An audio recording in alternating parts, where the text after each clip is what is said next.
നമസ്കാരം. ഇറാനെതിരെ യുദ്ധപ്രഖ്യാപനവുമായി അമേരിക്കൻ യുദ്ധവിമാനങ്ങൾ ഖത്തറിലെ അമേരിക്കൻ സൈനിക താവളത്തിലേക്ക് എത്തിയിരിക്കുകയാണ്. അൽ ഉദൈദ് വ്യോമത്താവളത്തിൽ നിന്ന് KC-135 ഇന്ധനം നിറയ്ക്കുന്ന ടാങ്കറും B-52 സ്ട്രാറ്റജിക് ബോംബർ ഉൾപ്പെടെ നിരവധിയായിട്ടുള്ള US യുദ്ധവിമാനങ്ങളാണ് പറന്നുയർന്നിരിക്കുന്നത് എന്നാണ് ഇപ്പോൾ അറിയാൻ കഴിയുന്നത്. ദോഹയിൽ നിന്ന് ഏകദേശം 35 കിലോമീറ്റർ തെക്കു പടിഞ്ഞാറായി സ്ഥിതി ചെയ്യുന്ന അമേരിക്കൻ വ്യോമത്താവളത്തിൽ ഏകദേശം 10,000-ലധികം US സൈനികർ താമസിക്കുന്നുണ്ട്.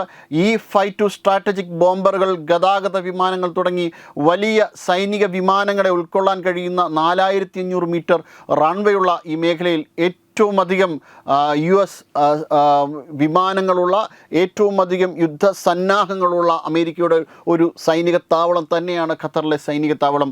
ഈ ദൃശ്യങ്ങൾ നമ്മളെ ബോധ്യപ്പെടുത്തുന്നത് അടുത്ത ഏതാനും മണിക്കൂറുകൾക്കകത്ത് ഇറാന് നേരെ അമേരിക്കയുടെ ഒരു മിന്നലാക്രമണം ഉണ്ടായിരിക്കും എന്നുള്ള തരത്തിലാണ് ഇപ്പോൾ നമുക്ക് ലഭ്യമാകുന്ന വാർത്തകൾ. അതായത് അമേരിക്ക രണ്ടും കൽപ്പിച്ച ഇറാനെതിരെ നീങ്ങിയിരിക്കുന്നു എന്നാണ് അറിയാൻ കഴിഞ്ഞത്. അതായത് കഴിഞ്ഞ 2 ആഴ്ചക്കാലത്തിലേറെയായിട്ട് ഇറാനിൽ പ്രക്ഷോഭങ്ങൾ നടന്നു വരികയാണ്. ഇറാൻ റിയാലിൻ്റെ തകർച്ചയെ തുടർന്നാണ് ഇറാനിൽ പ്രക്ഷോഭങ്ങൾ ആരംഭിച്ചത് എങ്കിലും ഇപ്പോൾ അത് സാംസ്കാരിക മേഖലയിൽ കൂടി കടന്നിരിക്കുകയാണ്. 5ഓളം പള്ളികളാണ് ഇറാനിൽ തകർക്കപ്പെട്ടത്. അതോടൊപ്പം തന്നെ ആയത്തുള്ള അൽ ഖൊമൈനിയുടെ ഛായാചിത്രങ്ങൾ കത്തിക്കുന്ന സിഗരറ്റ് കത്തിച്ച് അതിൽ തീ പടർത്തുന്ന ദൃശ്യങ്ങളൊക്കെയും നമുക്ക് ലഭ്യമായിട്ടുണ്ട്. ആ ഒരു രീതിയിൽ വലിയ സംഘർഷങ്ങളിലേക്കാണ് കാര്യങ്ങൾ നീങ്ങുന്നത്. ഇറാൻ ഇന്നേ വരെ കണ്ടതിൽ വെച്ച് ഏറ്റവും വലിയ പ്രക്ഷോഭം എന്ന് തന്നെ പറയേണ്ടി വരും. ഒരുപക്ഷെ 1979 ശേഷം ഇറാൻ ഇത്തരത്തിലൊരു പ്രക്ഷോഭം കാണുന്നത് ആദ്യമായിട്ടായിരിക്കും. 2022 മാഷാ അമേനി കൊല്ലപ്പെട്ടതിന് ശേഷം നടത്തിയ പ്രക്ഷോഭങ്ങളൊന്നും തന്നെ ഇതിൻ്റെ മുന്നിൽ ഒന്നുമല്ല എന്നുള്ള രീതിയിലാണ്.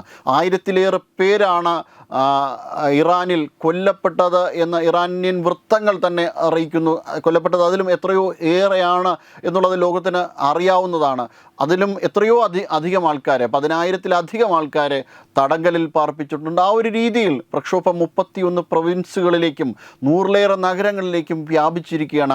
വ്യാപിച്ചപ്പോൾ തന്നെ അമേരിക്ക മുന്നറിയിപ്പ് കൊടുത്തിരുന്നു, പ്രക്ഷോഭകർക്ക് നേരെ യുദ്ധം ചെയ്താൽ, പ്രക്ഷോഭകരെ കൊന്നൊടുക്കിയാൽ തീർച്ചയായിട്ടും അമേരിക്ക പ്രതികരിക്കുമെന്ന്.